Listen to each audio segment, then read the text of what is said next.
you very much. Look, it's always so good to be here with ACY and all of the advocates who spend their time on what is probably our most important resource in Maryland, and that is our children. And we just finished Sine Die yesterday, and each day, at least for those of us that are elected to the General Assembly, our role and our responsibility to the family and children of Maryland is to use that 90 days to create policy that helps protect our children, that helps promote the wealth of our children, and helps ensure the quality of life for our families in Maryland.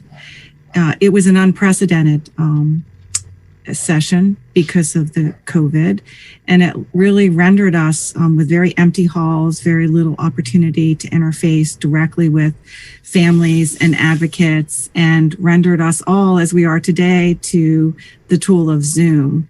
But notwithstanding that, I'm very proud to say that we did accomplish a lot, and we did leave some on the table. With respect to children, youth, and family, I started my time on the Judiciary Committee and spent a little over 8 years there. And now I sit on the House Appropriations Committee. I am the House Chair of the Joint Committee on Ending Homelessness, and I'm Vice Chair in Appropriations of the HHS Subcommittee, where we look at the budgets for all the vulnerable. So with the Judiciary Committee, some of the work that I did there and that took place is there was a Juvenile Justice Reform Council that spent a lot of time on juvenile justice recommendations and continued to highlight the importance of making sure that we use the juvenile system for its intent, which is rehabilitation and not punishment. Unfortunately, as most of you know, the Juvenile Justice Reform Bill didn't make it over in the end with all of the elements in it, but it did pass extending the Juvenile Council and putting $2 million into ROCA, which is an attempt to at least continue to put funds into organizations that help our high-risk youth.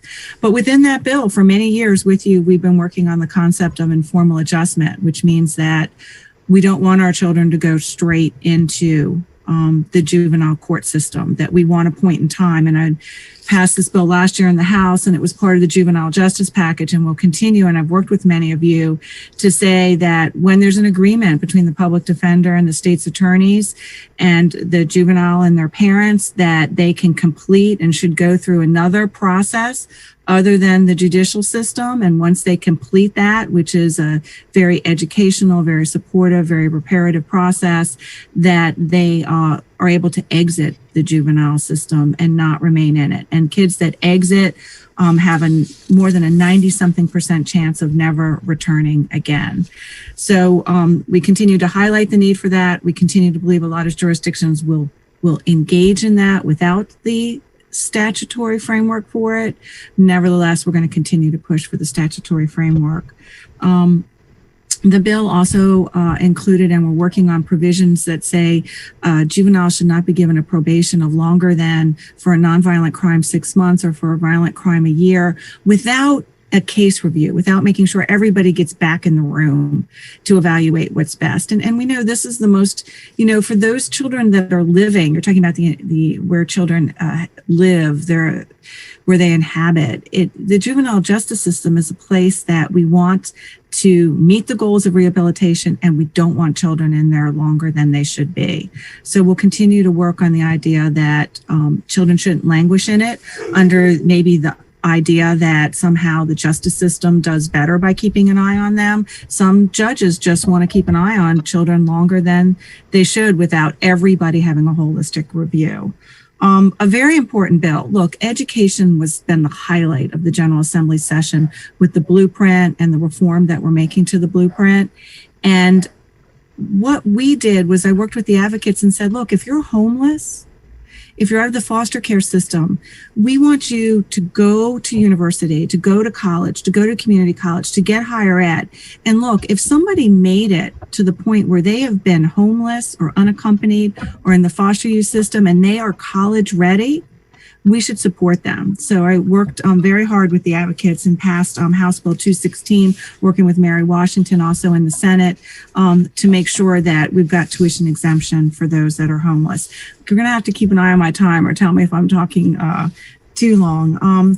We worked a lot on child abuse and neglect, the General Assembly, and I personally worked this year to make sure we have a lot of military families, and they live in our communities. We have more military bases, and what this piece of legislation did that I worked on with the advocates for the military is say that if your family is in the midst of an allegation or subject of child abuse or domestic abuse, that there's a memorandum of understanding between our local health departments and the military bases so that there's a reporting and communication back and forth. There are all kinds of family unit programs that the federal government requires on military bases that offer a multitude of resources to these families as they are working through either allegations or findings of child abuse and domestic violence. And so we wanted to make sure that there was good communication back and forth. We didn't have that in all the jurisdictions. And we also wanted to make sure that then if families transfer, the military knows who they're dealing with and who to continue with. So that was another piece of legislation that passed and will be on the governor's desk that I worked on. I also have been working with Disability Rights Maryland, and they've got the requirement to really be looking at children who have or in our residential treatment centers and state treatment centers and have sexual abuse against them. In a couple of years, we worked together to pass a piece of legislation that required reporting for not only the public institutions, but private institutions. And unfortunately, what we saw was more cases than we wanted to see with respect to child abuse. And, you talk about where children are, whether it's in their home, more particularly if they're in the care of us in the state and our state institutions, be they the public or the private, that's a very serious allegation. It's a very serious violation. So I passed the bill this year working with Disability Rights that requires a lot more evaluation of an allegation and of a charge. And it also requires upon a finding that there be actual plans put into place to deal with children who have been abused in these settings and not just a reporting mechanism. And I think we all agree that, we've got to keep our children safe. And when we don't, we need to have immediate access to the mental health treatment that they may need for it, to the resources that they need for it, to really minimize long-lasting effects that abuse can have. So that's some of the bills that I personally was able to work on for children and the environments that they live in. We also worked on the blueprint and making sure there's more funding in the blueprint and making sure that children can learn. And what we really saw in this pandemic, it exacerbated disparities that have long existed for a lot of our Black and Brown and minority communities.